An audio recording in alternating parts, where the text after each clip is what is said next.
Hey, it's Mike with My Core Intentions. How are you today? Hey, today I want to talk to you about locating and sourcing the best off-market deals.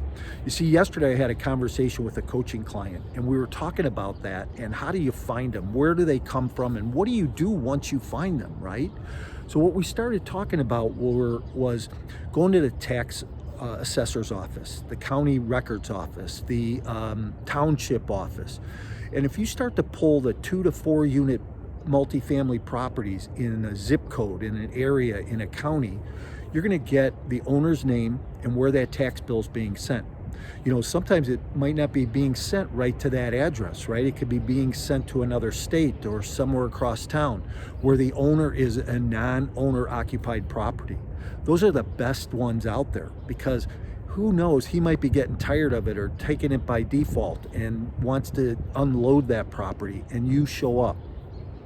The other way is you can go out and knock doors in the neighborhood, ask the sellers or the people who answer the door if they're thinking of selling now or in the future. And if you could, see if you could maybe give them an offer on that property, right?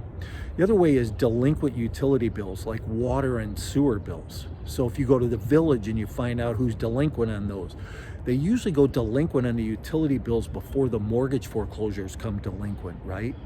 But once you start to source these properties, and the whole key is to find the seller who's got pain and has a problem, and you can go in and solve it for him. Not take advantage of them, but create a win-win situation, a situation that wins for the seller and wins for you as the buyer.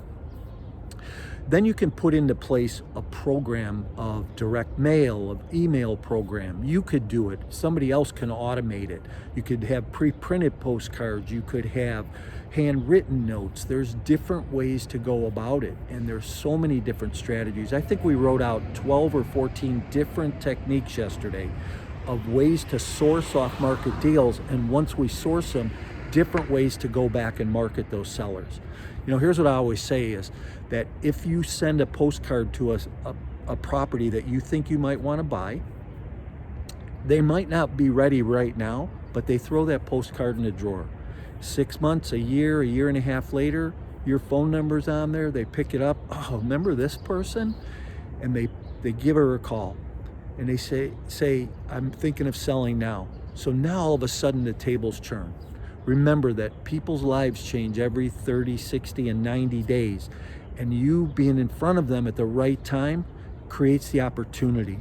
What we want to do is we want to create an unlimited source of opportunity. And even if you can't buy the property yourself, maybe somebody else you could wholesale it to them. So there's different ways to go about it. I want you to think it through, really spend some time and think about it and see how it could be helpful for you.